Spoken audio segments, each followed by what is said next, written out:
Hello everybody, this is Gareth Cahoon Speaks back here with another video. I'd like you to hit the subscribe bar, give me a thumbs up if you like the video, or hit the notification bell to be notified when I post my next post. Or otherwise you can donate to my ministry and the charities that I support at garethcahoon3@gmail.com on PayPal. This one here is about show proof of genocide or shut up. The expression the dumbing down of America is not an entirely new phase. The concept of dumbing down was actually coined in 1933 by Hollywood to describe an effort to oversimplify something for mass audiences. The term became familiar as America began to embody the characterization blamed for inferior education, laziness, and a lack of initiative to get to the truth. We have seen many illustrations proving that the dumbing down is indeed taking place. Chief among these examples is the spoken word of the individual taken as gospel. Never mind if that person isn't credible or have been caught lying for the purpose of furthering a particular agenda. It's so much easier to run with whatever they said than to do one's own research, especially if you want their accusation to be true. Along with the many voices alleging Israel is committing genocide, few of them are as amplified as Minnesota Congresswoman Ilhan Omar, notorious for her disdain of all things American and Israeli. Prior to the vote having been taken by the US House of Representatives to block taxpayer funding to Israel's military, prohibiting any funds for being used for Israel, Omar said it should be a no-brainer. Our tax dollars should not fund a genocide. We cannot continue to be complicit in Israel's crimes against humanity. She gave no factual evidence and no proof, but why offer it up when all that's needed is the damning accusation, knowing she had already made knowing she has already made audience who wants to believe that the malicious slander is true. That's all she really needs. Never asked to produce cooperation for libelous claims.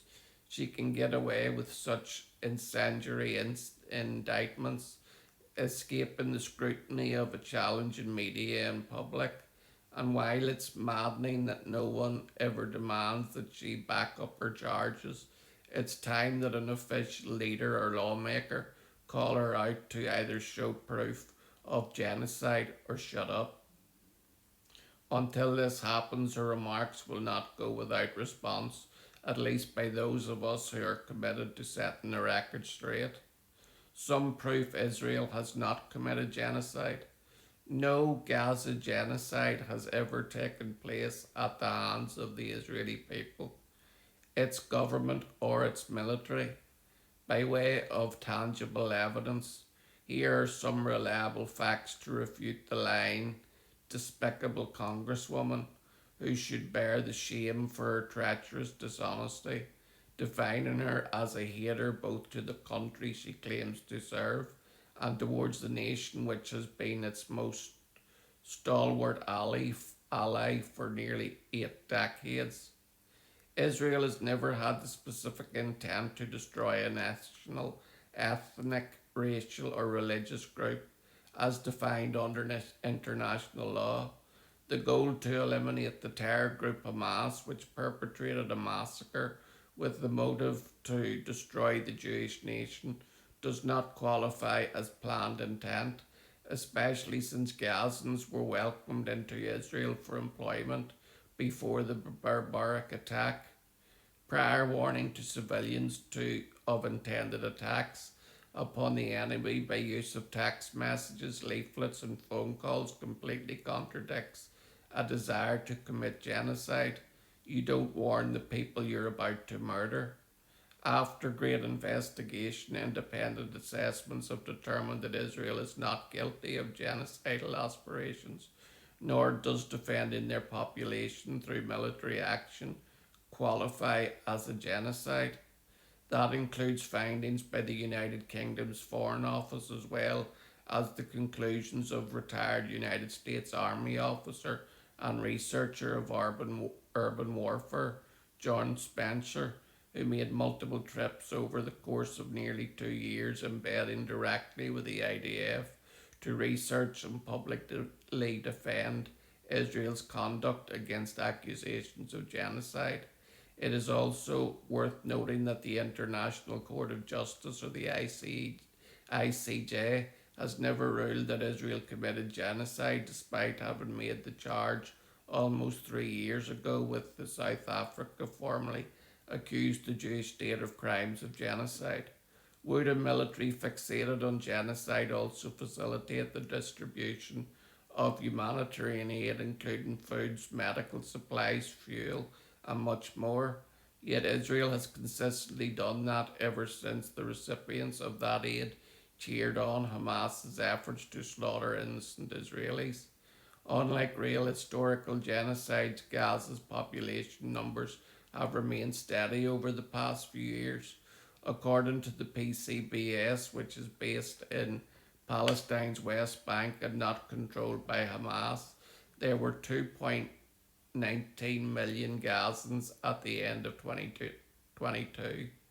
By May 2025, PCBS says Gaza's population was 2.11 million, a decrease of about 80,000 people, or 3.6% of the pre war population. Compare that to the eradication of the Jewish populations in Arab countries over the last 75 years.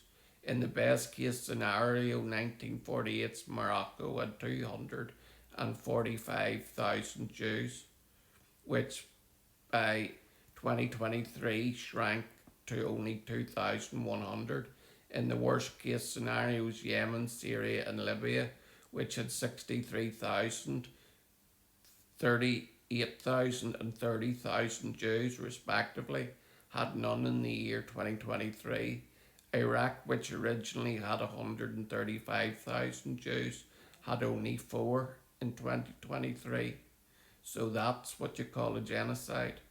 Jews from around the world rebuilt in Israel instead of placing blame. Yet Jews are not claiming victimhood for being forced out of the countries that were once home to them.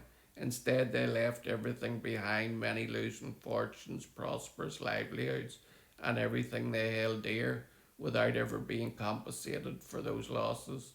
Rather than blame the Arab countries for what is akin to a genocide by way of banishment, they rebuilt their lives in their ancestral homeland, even while being attacked by those nations who sought to destroy the Jewish people, qualifying as genocidal intent.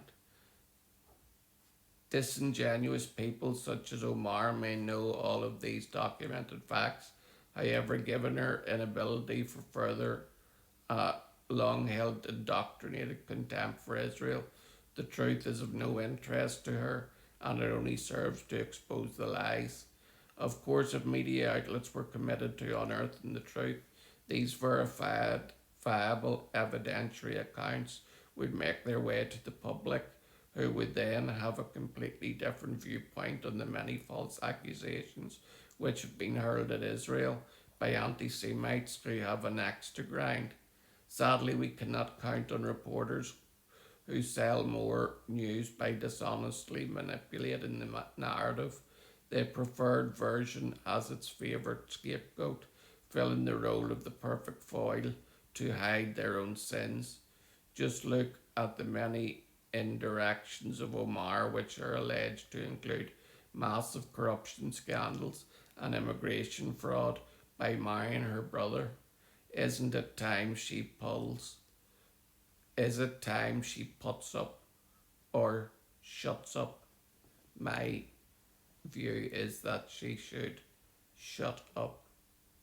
Shalom, Maranatha, and Hallelujah.